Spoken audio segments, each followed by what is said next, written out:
Hey, welcome in. This is Kyle is Wonderful here with another wrestling review, this time for National Wrestling Alliance's NWA USA from June 18th, 2022.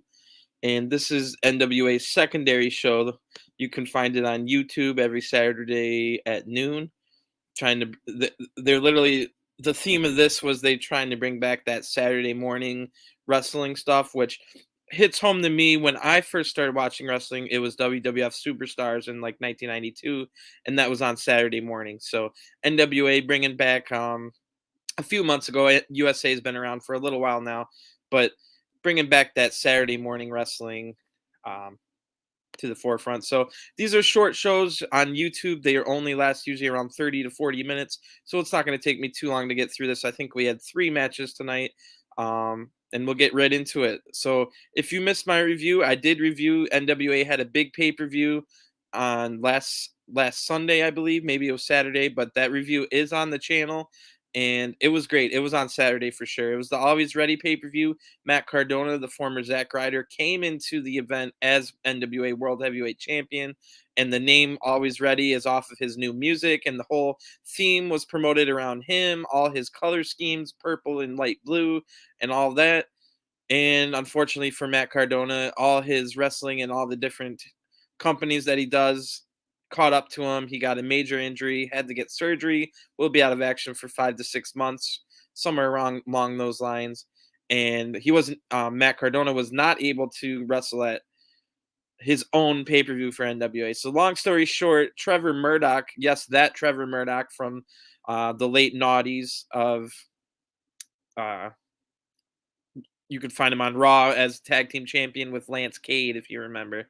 So he's the new NWA champion. That was all at the pay per view. You can find that review, and I also reviewed the this week's Power. That's their flagship television show. You can also find on YouTube, and then you can find all of these plus the pay per views for $50 a year on the Fight app. So good stuff going on here. We got NWA USA today is the one I'm going to be talking about. It's in Knoxville, just like they've had the pay-per-view and all the tapings for Power. So a lot of Knoxville tapings here. I think they did 4 straight days, including if you include the pay-per-view of tapings in Knoxville. I know that Velvet Sky's on commentary, and I write, "Oh no," because I did not like Velvet Sky's color commentary on the Power Show. So let's see if she's just as annoying here, or maybe can tone it down a little bit. Spoiler alert: she is just as annoying, but it was a little bit toned down as well. So somewhere in the middle. So it could have been worse. Anyway, we start with our first match. Making their debut in NWA is Mercurio, and we're told his nickname is the Looks That Kill. And the announcers tell us that he is featured on many romance novels, the covers of romance novels over the years. And I write down, well, it must have been in the past because Mercurio's looking a little washed up here. So Mercurio comes out kind of looking like a normal dude, but he's got long hair and it's kind of like all messy. So that's why I think he looks like a wash. Basically, I get the vibe that his gimmick is he's a washed up Fabio. If you remember Fabio from being on all kinds of romance novels, which is pretty funny. So his opponent was going to be Hatchet Sam Shaw. If you guys don't know, Sam Shaw is the original name and the name that he went back to. This is Dexter Lumis of NXT fame. And of course, he was Sam Shaw in Impact as well as NWA before going to NXT. So Sam Shaw did return to NWA after 4 years away during the Always Ready pay-per-view. So this is his first match on regular television for NWA. Sam Shaw did find himself in that title match, the impromptu title match for the NWA World Heavyweight title that ended up being a 4-way match since Matt Cardona, the champion, wasn't unable to compete and is going to be out for months. So Sam Shaw had a good showing in the main event of the last pay-per-view in his debut match. Well, I think he had a match earlier that night, but maybe it was on the pre-show. Anyway, Sam Shaw came really, really close to winning the NWA World title on the night of his return. So I see big things for Sam Shaw going forward, maybe even a world title run at some point in his career. And in this match here, he's fighting Mercurio, like I said, making his debut. Sam Shaw, probably 30 pounds of extra muscle on his frame. over Mercurial. Oh, and one more thing, if you guys aren't very happy with the audio quality that I'm able to give, I did purchase a microphone and a mixer today. Unfortunately, I did not get the cord to connect the two together. So it's only going to be a few more days till I'm able to get that cord, and I should have way better audio quality going forward. So apologies for that. I was definitely trying to get it so that I had better audio quality for today, and it didn't work out for me. Anyway, um, going back to this match, it hasn't started yet, so it's Sam Shaw versus Mercurio, and Shaw doesn't even move at the very beginning, just stares down Mercurio, who's getting a little freaked out by it. Sam Shaw gets knocked down, but nips up really nicely and knocks down Mercurio. So that was the start of the match. Velvet on commentary says Shaw is creepy, but she likes it. So we got that going. Mercurio has a super fake Italian accent that we can notice him talking in the ring. Shaw goes missing at a point. I didn't really see where he went. I'm sure he went under the ring at some point. Mercurio searches around for him. Sam Shaw ends up behind Mercurio, scares the bejesus out of him. Then it gets back in the ring. Mercurio takes control for a little bit, and just your prototypical standard offense. Mercurio's in control for about 1 or 2 minutes, and it's definitely the worst part of the match. Shaw gets back in control with a big spine buster, locks in the silence, which is his um, cross face choke type finisher, and gets the win here. Sam Shaw gets the win over Mercurio's, forced the tap. Shaw then pats Mercurio's hair after the match, which was creepy. And still a little weird to me that Vince McMahon wouldn't give this guy Sam Shaw a try on the either Raw or SmackDown. I mean, he's got a good look. He's big. He's got a established gimmick that he lives the gimmick, and I can't understand why he wouldn't even get a shot on Raw or SmackDown. But their loss is NWA's gain. That definitely makes the NWA roster better. And as with a lot of people in NWA, maybe we'll see Sam Shaw in other promotions as well. So good to see that Shaw's getting right back out there, the former Dexter Lumis.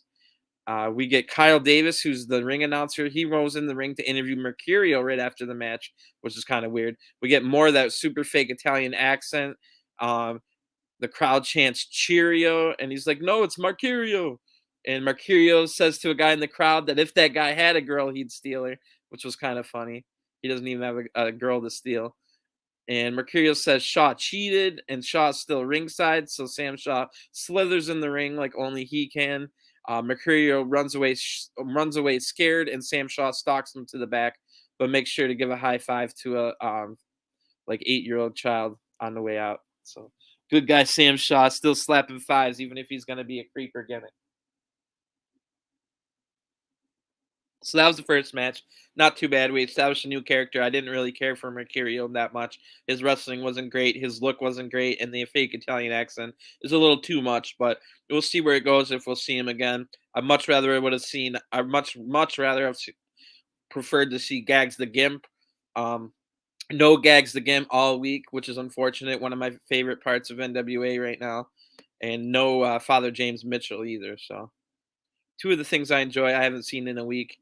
Anyway, after an ad break, we get Mae Valentine, who's the backstage interviewer, and she's backstage with Camille and Tom Latimer, the real life married couple. Camille is the NWA Women's Champion and has been for over a year after feuding with both Thunder Rosa and Serena Deeb, who we've now seen feud with each other over at AEW. So Camille holding it down strong. She's big and strong. She's got Tom Latimer, the former Bram from from TNA, and they're real life married couple. Like I said, Camille's chest is like the top of her chest is exposed from whatever dress she's wearing, and you can see it's all bruised up. It looks like Kylan King did a number on her chest with some chops during their big title match over the pay per view. And apparently, Camille got Tom into the main event at the pay per view. Tom Latimer was another one of the, along with Sam Shaw, um, Trevor Murdoch, and Nick Aldis. Those were the four in the main event since Matt Cardona, the champion, wasn't able to attend his own pay per view, which happened to be called Always Ready, and Matt Cardona wasn't ready. Oh, the irony. Anyway, Camille and Tom is back there with May, like I'm saying. Apparently, Camille got Tom into the main event. She told Billy Corgan, who is the on screen and off screen owner of NWA. and the former Billy Corgan, if that name sounds familiar, the leading singer of the Smashing Pumpkins, and also took over TNA with Anthem and stuff for a little bit. So when they changed into Impact, but anyway, Camille told Billy Corgan that Tom's been loyal and that he's amazing and stuff like that. That's how Tom Latimer was able to get into the main event. Tom then gets on the mic, says a lot of stuff, but basically the point of it was that he loves Camille and thanks her. And then Tom says sorry to about Billy Corgan about getting mad and yelling. And then Tom Latimer says soon he will be champion. And Camille's like, don't apologize. Like, so Camille's trying to keep Tom from apologizing, and we go to another ad break. When we come back from there, Mae Valentine's in the back again, this time with the new women's tag team champions, Pretty Empowered. That's Ella Envy and Kenzie Page. If you remember, they beat Marty Bell and Allison Kay for the titles, and Ella Envy cheated to win despite them being faces. And now that I'm thinking about it, I can't remember if Kenzie Page saw the cheating and she either saw it and was upset, or she didn't even see it at all. So May brings up Ella crossing the line of disrespect, and I write in quote or I write as a side note here, Ella cheated to win, and I'm still not sure if Kenzie saw or not. Ella calls them salty for like, oh, you cheated. Like Ella just thinks they're salty, but she really did cheat. Kenzie Page says that she's thankful and blessed and is proud of Ella. So no signs of breaking up or Kenzie being mad. So like I said, I'm not quite sure if Kenzie saw Ella's cheating or has not even seen it and doesn't know what they're talking about, or has seen it and is just ignoring it, or this will all just bubble out into the surface later. So some good stuff there. They look good in their matching outfits. They look like pretty big stars with their whole look. So I like the look of Pretty Empowered. We get the main event is now, like I said, these are pretty short shows. Colby Corino's now out. That is the son of Steve Corino. And Colby Corino has his two bodyguards, his two heavies, his two associates, the Fixers. They're a tag team called the Fixers. They're both really big, triple the Colby Corino size. And that is Jay Bradley and Wrecking Ball Legursky. So those are the Fixers. Colby Corino's with them. The announcers talk about how Colby's plan to win the junior heavyweight title at the Always Ready pay-per-view didn't happen, which I thought made Colby Corino look like trash. If you don't know what happened, Homicide is the junior NWA junior heavyweight champion. He defended against someone else named TJ Hawk at the pay-per-view. After that match, the Fixers came out and beat up both TJ Hawk and Homicide. And then it was announced that Corino was going to cash in he had a contract for the junior heavyweight title whenever he wanted. So Colby cashed that in right after Homicide not only had a grueling match against TJ Hawks, but then got beat up by the Fixers.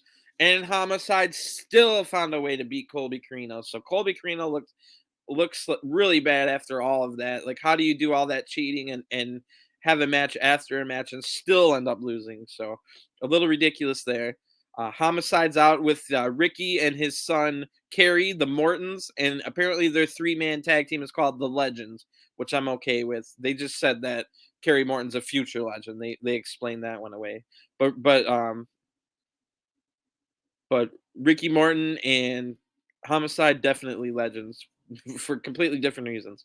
Anyway, Colby looked, like I said, really silly losing that title match at the pay-per-view, so he has to there's a lot of rehab that needs to be done with the Colby Corino character to be taken serious again after that, in my opinion. Ricky Morton was going to start out with some great Japanese-style arm drags to Corino. Corino runs away once Homicide gets tagged in, so clearly doesn't want any of Homicide. Corino tags in Jay Bradley. Kerry Morgan that's Ricky's son, who's got some pretty good size to him, a lot bigger than Ricky, sorry. And Kerry Morton then gets in, but gets double teamed by the Fixers, who again are both massive, huge men. Ricky now in, but Legursky takes him down, tags in Colby Corino. So then we get triple teams that isolate Ricky Morton, but Ricky gets the tag into Homicide. Homicide comes in, takes out all 3 men Like he got grabbed by one of the fixers, but the other fixer ran into him to knock out him. The other one charged that Homicide. He did the whole grab the ropes so that they go running out of the ring like you see in the Royal Rumble all the time. So Homicide getting the better of everybody. Colby Corino, but gets a super kick on Homicide. Um, but Kerry Morton got a blind tag right around that same point. So he comes in, pins Colby Corino for the win. Colby Corino looks very low on the totem pole right now. Announcers mention it that Colby is just like losing all his matches now. So something's going to have to come to a head here. We don't know. Maybe Colby will leave the fixers. Maybe he'll bring someone else in. Maybe he'll find some other side story where he's going to just try and regain his momentum. So we'll see where that goes. I'm definitely interested because they got Colby Corino looking really bad. So they roll the credits right after that. That's the end of the show. Pretty decent show overall. I like the stuff from Sam Shaw. It's always interesting to find new debuting wrestlers that have crazy gimmicks. So Mercurio was kind of interesting to watch. I don't know if I ever want to see him again, but as far as a one-off, that was kind of funny. And the Camille Tom Lattimore promo was interesting. It was interesting to see maybe Kenzie Page isn't even mad at Ella Envy or maybe doesn't know. And then, so it was only 2 matches tonight. Anyway, the main event was pretty good. It showed that Colby Corino has a lot of story going on right now, maybe a lot of self-doubt and stuff like that. Meanwhile, on the other side, Homicide looks like he's ready to go like an entire another year as junior champion. So we'll see if any junior heavyweights can challenge him coming up. And the Mortons look like they're ready for a tag title match at any point. So good stuff. And like I said, that was the end of the episode. I will be back with more NWA when Power gets released next week. I'm not quite sure which day they'll release it because they released this week's episode at a different time than usual. So I'll be back with that. As far as NWA goes, you can find on this channel, I review NWA, everything WWE and NXT, including UK and Level Up, all the AEW shows, all the New Japan shows, and like I said, these NWA shows as well. And again, I should have my new microphone within the next couple days, and my audio quality will jump probably 1,000% at that point. So bear with me. I was gonna have that in time for today's reviews, but I did not get the right cord. So bear with me on that. I will have a microphone soon. Anyway, I also have. Oh, Dead. My bad. I didn't see you this whole time. So 2 days in Knoxville, then 2 days in Nashville. Mercuzio is fine as an enhancement guy. Yeah, I just didn't like his stupid fake accent. Kenzie didn't see it, so that answers that question. Sorry, Dad. I had your chats covered up. But thanks for tuning in. I hope you saw my Power review as well. And I'll make sure I have my chat open so I can see you next time. But anyway, I'm gonna get going. Thanks for tuning in. And I've also what I was gonna say is I have WWE 2K streams up for my universe mode. Right now I've got probably the most in-depth NXT and Performance Center roster in the world, but don't worry, NWA fans, I will be doing the most in-depth NWA possible at some point for the universal mode. I'm not quite sure which order, but I think I'm going to do a women's all-stars. So all you fans of the NWA women's division, look out for my next round of streams. I'm thinking I'm going to do women's all-stars, the best from WWE, AEW, NWA, Stardom, Tokyo Joshi Pro, and anywhere else I can find some great wrestlers. I'll definitely look into the top 100 list. So thanks again for tuning in. I'll have a new microphone soon. Sorry again, Dad, I didn't see your comments. Thanks for tuning in, and I'll talk to you guys next time. Peace.